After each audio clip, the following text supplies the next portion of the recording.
안녕하세요. 결혼한 지 8년 차의 40대 워킹맘입니다. 오늘 제가 이렇게 찾아온 이유는 뻔뻔하기 짝이 없는 시부모님 이야기를 하기 위해서예요. 이번 일로 인해 남편에 대한 제 마음도 많이 식어서 이혼도 생각을 안 했던 건 아닌데 남편이 싹싹 빌면서 이혼은 못한다고 매달리는 거예요. 그리고 친정부모님도 아무리 여자가 능력이 있다고 해도 남편 없이 애를 혼자 키운다는 게 쉬운 일은 아니라면서 일단은 당분간 남편에게 기회를 줘보라고 하시대요. 그래서 일단 이혼 자체는 보류 중이기는 한데 정말이지 어쩌다 저희가 이 지경이 된 걸까요? 남편하고는 지인의 소개로 만났습니다. 당시 저는 온라인으로 의류 쇼핑몰을 운영 중이었고 남편은 중견기업을 다니는 회사원이었어요. 서로 첫 만남부터 호감을 느껴서 두세 번 데이트하고 바로 사귀는 사이가 되었지요. 사귀는 동안 어느 다른 연인들처럼 크고 작은 다툼이 있기는 했어도 이렇다 할 사건 사고는 없었기에 사귄 지 3년이 넘어갔을 때는 결혼을 한다면 당연히 이 사람과 하게 되겠구나 싶더라고요. 그리고 남편도 저랑 비슷한 생각이었는지 사귄 지 4년이 되기 전 저에게 정식으로 프로포즈를 해왔네요. 평소에도 농담 반 진담 반으로 결혼에 대해서 이런저런 이야기를 자주 나눴었어요. 하지만 딱 한 가지 주제만큼은 이야기를 나눠본 적이 없었는데 그건 바로 돈에 관한 것이었습니다. 사실 저는 어린 나이에 사업에 뛰어들었다 보니 돈 이야기를 많이 해서 좋을 게 없다는 건 진작에 알고 있었어요. 그리고 남편은 남편대로 돈에 관한 이야기라면 별로 흥미도 없고 속물 같다고 생각하는 눈치더라고요. 그래서 어차피 만나서 데이트하고 서로 선물하고 할 때는 비슷한 수준의 소비를 하고 있었으니 굳이 돈 이야기를 나눠야 할 필요성을 느끼지 못했습니다. 그런데 막상 본격적으로 결혼 이야기가 오가기 시작하니까 돈만큼 중요한 주제가 없더군요. 제가 먼저 남편에게 친정부모님의 직업이라던가 재산을 오픈했습니다. 친정아버지는 대기업에서 임원까지 하셨고 친정어머니는 전업주부시긴 했지만 부동산에 관심이 많으셔서 재산을 많이 불리셨다고요. 두 분 다 노후 준비도 되어 계시고 자식들한테 손 벌리실 분들은 아니라는 얘기도 했지요. 그리고 제가 버는 수입도 공개했습니다. 저는 장사가 아무리 안 돼도 월 600은 가능했고 잘 되는 달에는 순수익 1000도 가져가는 시기였어요. 그런데 제 이야기를 듣고 있던 남편의 표정이 점점 어두워지는 게 눈에 들어오대요. 그래서 왜 그러냐고 뭐가 문제냐고 물었더니 저랑 자기랑 씀씀이가 비슷해서 벌이도 비슷할 줄 알았다는 거예요. 그리고 알고 보니 남편은 연봉이 4천 남짓이었습니다.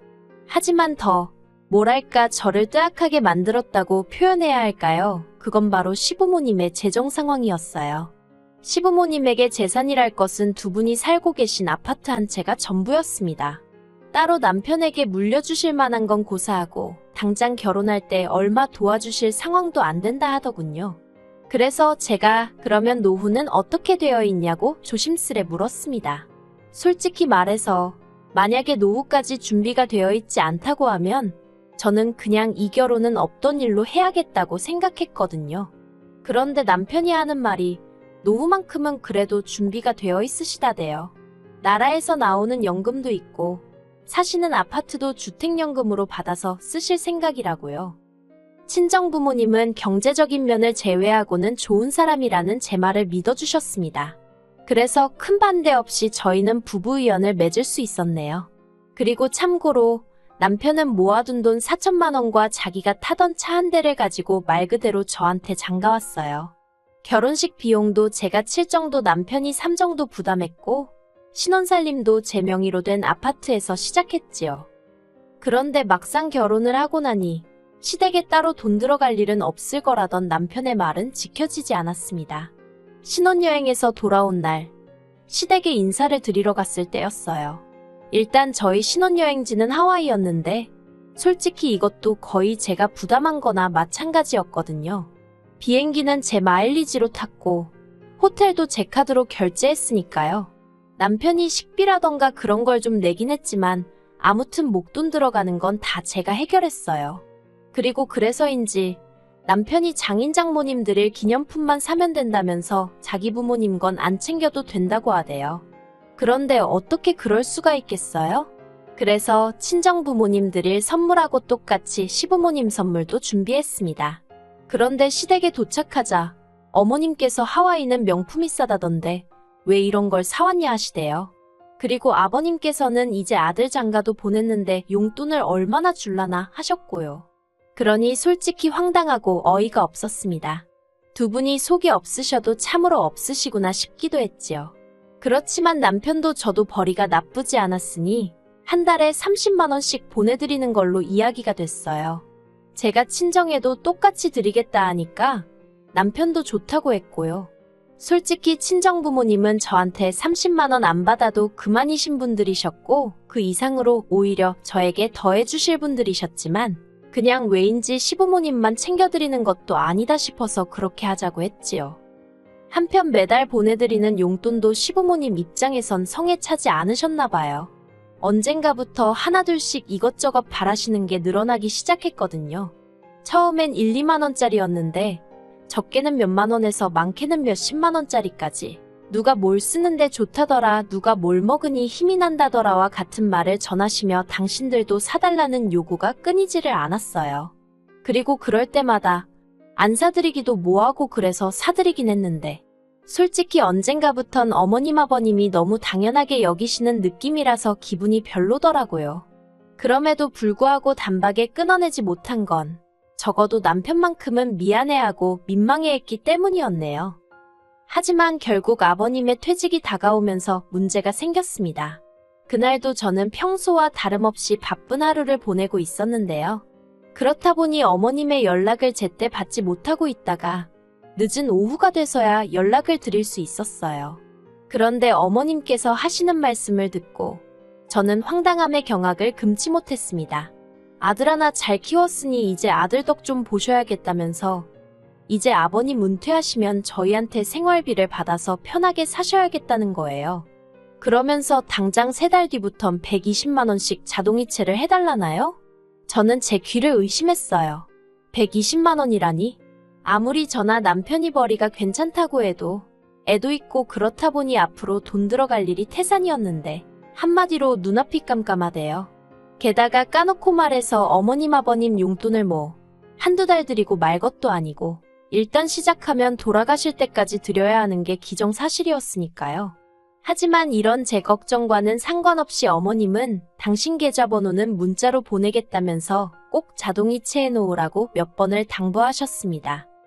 그리고 그날 밤 퇴근하여 집에 온 남편에게 오후에 어머님이 하셨던 말씀을 전했습니다. 남편더러 알고 있었냐니까 자기도 전혀 몰랐다면서 당혹스러움을 감추지 못하대요. 그래서 제가 남편더러 시댁에 120만 원을 드리면 친정에도 120만 원을 드려야 하고 그러면 총 240만 원이다. 240만 원이면 당신 월급에서 당신 용돈 빼고 전부 다 그냥 나가는 거다. 너무 빠듯해서 그렇게는 못 드릴 것 같다고 했어요. 그랬더니 남편이 제 말이 맞다 하면서도 한다는 소리가 지금도 생각하니까 또 짜증이 나네요. 남편이 장인 장모님은 돈도 많으신데 120만 원씩이나 드릴 필요가 있냐는 거예요. 자기 부모님만 드리면 크게 부담되는 금액은 아니지 않냐면서 그냥 시댁만 챙겨드리면 되지 않냐는 겁니다. 그래서 제가 말도 안 되는 소리 좀 하지 말라 했어요. 시댁과 친정은 항상 똑같이 챙겨드리기로 했던 거 잊었냐고요. 그랬더니 남편이 양쪽 부모님 형편이 다른데 솔직히 어떻게 매번 똑같이 챙겨드리냐며 솔직히 자기는 저희 친정 부모님이 너무 부럽답니다. 그리고는 자기 부모님도 저희 부모님처럼 골프도 치고 해외여행도 다닐 수 있게 해드리고 싶다대요. 어이가 없어서 친정 부모님은 당신들 능력으로 다니시는 건데 그 얘기가 지금 여기서 왜 나오냐고 이상한 소리 좀 하지 말라고 했습니다. 그리고 지금 우리가 돈을 많이 버는 것 같아도 여기저기 적금에 보험에 빠져나갈 것도 많다고 어쩌다 한 번씩 일회성으로 용돈은 드릴 수 있어도 고정적으로 목돈을 드리는 건 안 된다고 딱 잘랐지요. 그랬더니 남편이 그러면 몇 개는 이참에 해지하면 되는 거 아니냐면서 정말 우리가 돈이 없는 것도 아닌데 어떻게 부모님을 모른 척 하느냐고 저더러 정말 너무하다대요. 그래서 제가 남편더러 결혼할 때 분명히 나라에서 연금도 나오고 주택연금도 받으실 거라 하지 않았냐고 근데 왜 지금에서야 말을 바꾸냐고 화를 냈어요. 그런데 제가 연금 이야기를 꺼내자 남편이 입을 딱 다물고 더는 말을 안 하는 거예요. 그리고 그런 남편의 모습에서 아, 어딘가 구린 데가 있구나 싶은 직감이 들었달까요. 그래서 남편을 계속해서 추궁했습니다.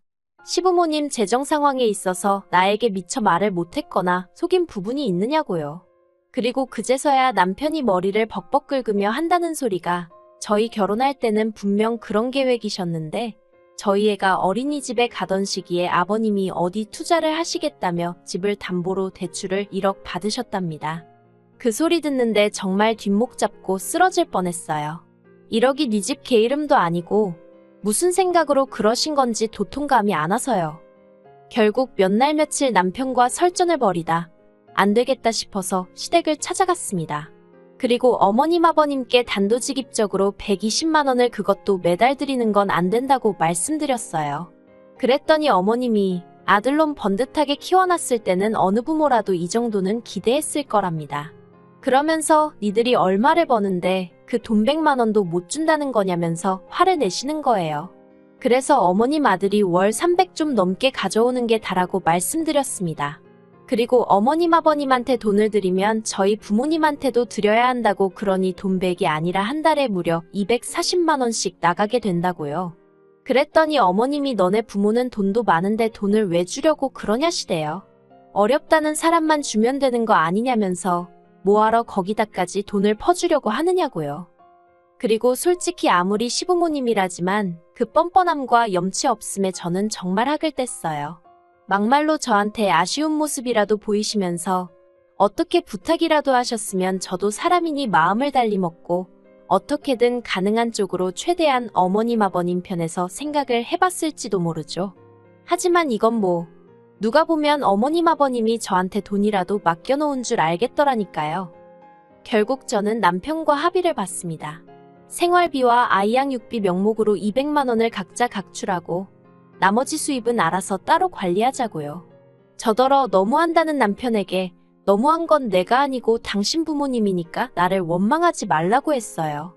그랬더니 자기도 뭐라 할 말이 없는지 반박은 못하고 궁시렁거리기만 하대요. 하지만 그러던지 말던지 더는 제 알 바가 아니었지요. 저는 오히려 그렇게 생활비를 각출하고 나니까 여유가 생겨서 그전에는 돈 아까워 사지 못했던 브랜드 옷도 사입고 친구들 만나서 기분 좋게 밥도 한 끼씩 살 수 있어 좋았거든요. 그리고 지난주 어머님 생신을 축하하기 위해 호텔 중식당으로 향했습니다. 어머님 본인이 약속 장소며 시간까지 다 정하고 예약까지 하신 뒤 저희에게 통보를 해오셨대요. 혹시나 해서 찾아보니 인당 25만 원짜리 식당이었습니다. 어이가 없었지만 저보다 남편이 더 황당해하대요. 그도 그럴 것이 저야 제 몫만 지출하면 됐지만 남편은 3명분 즉 75만 원의 창가 쪽 뷰를 선점했다는 이유로 5만 원이 추가된 80만 원을 내야 하는 상황이었거든요. 식사가 시작되자 어머님은 제게 그나저나 왜 이렇게 양손이 가벼워 보이냐며 두둑 한 봉투로 대신 가져왔냐고 물으셨어요. 그래서 제가 어머님께 남편에게 못 들으셨냐고 이제 양가 부모님 생신이라던가 명절은 각자 알아서 챙기기로 했다고 말씀드렸지요. 그리고는 남편더러 뭐 챙겨온 거 없냐고 웃으며 물었거든요. 그랬더니 남편이 저를 잠깐 노려보더니 주섬주섬 품 안에서 봉투 하나를 꺼내서 어머님께 드리더라고요. 그리고 저희 어머님의 전매 특허 앞에서 대놓고 봉투 열어보기를 선보이셨습니다. 그런데 어머님 안색이 갑자기 어두워지더니 이게 다냐며 짜증 섞인 목소리를 내셨어요. 그래서 얼만가 했더니 세상에 남편이 달랑 5만 원짜리 2장을 넣었던 모양입니다. 그러자 남편은 남편대로 돈이 없는데 어떡하냐며 짜증을 내더라고요. 그리고는 덧붙이기를 식당은 또 왜 이렇게 비싼 대로 했냐면서 이건 엄마 마음대로 정한 거니 엄마가 네 그러는 게 아니겠어요? 하이고 전에 싸울 때는 아주 어머님 아버님 안쓰러워 어쩔 줄을 몰라 하길래 효자납셨다 싶더니만 돈 80만 원 앞에서 무너질 줄은 몰랐죠. 그리고 그제서야 상황 파악이 되신 건지 어머님이 이게 다 무슨 일이냐며 어떻게 부부가 돈 관리를 따로 하느냐고 화를 내셨습니다. 저더러 아주 이기적이라며 그럴 거면 결혼은 못하러 했냐는 거예요. 그리고 저도 더는 참고만 있어선 안 되겠다 싶대요. 제가 어머님더러 저도 이럴 줄 알았으면 결혼 안 할 걸 그랬다고 그랬습니다. 그리고는 애만 아니면 어머님께 저 사람 돌려드리고 싶은 심정이라고 한마디 해버렸지요. 그리고 그렇게 집에 돌아오자 남편이 정말 언제까지 이럴 작정이냐입니다. 그래서 제가 남편더러 나는 누구처럼 공수표 날리고 그런 사람이 아닌 거 모르냐 했어요. 그리고는 오늘 어머님 아버님 태도를 보아하니 두 분이 달라지실 기미는 전혀 없어 보이고 당신하고 같이 살아서 나한테 득될 것도 없어 보인다 했습니다. 그랬더니 남편이 눈을 동그랗게 뜨더니 그게 무슨 소리냐며 설마 이혼하잔 소리냐며 그렇게는 못한대요. 그러더니 급기야 자기는 이제 제가 어머님 아버님한테 용돈을 드리던지 말던지 일절 신경 쓰지 않을 거고 간섭도 안 할 거고 아예 관심을 끊겠다면서 저더러 이혼만은 얘기하지 말라며 애걸복걸 난리도 아니더라고요. 그래서 일단은 이혼은 하지 않기로 했어요. 그리고 남편은 예전처럼 저더러 경제권을 가져가라 했지만 그것도 가져오지 않기로 했습니다. 그저 당분간은 어머님 아버님한테는 어떻게 하는지, 저와 애한테는 어떻게 하는지, 돈 관리는 어떻게 하는지 전부 다 지켜보려고요. 한 1년쯤 두고 보고 영 글렀다 싶으면 그때는 정말 더는 기회고나 발이고 그냥 이혼할 생각입니다. 아 그리고 어머님 아버님은 저더러 괘씸하네 어쩌네 하시며 난리셨는데 그래도 그건 남편이 나서서 해결했어요. 남편이 이러다 자기 이혼당하면 어쩔 거냐며 어머님한테 아주 쌩난 일을 친 모양이더라고요. 진작에 중간에서 역할 좀 똑바로 하지. 뭐 지금이라도 일단은 정신을 좀 차린 것 같으니 다행이다 싶지만 그래도 두고 봐야겠지요. 그리고 어머님 아버님께는 죄송한 마음은 전혀 없습니다. 거진 10년간 저는 저대로 최선을 다했고 다른 집 며느리들하고 비교하셔도 어디 꿀릴 데 없이 잘했다고 생각하거든요. 그래서 지금 후회도 없고 오히려 홀가분할 뿐이네요.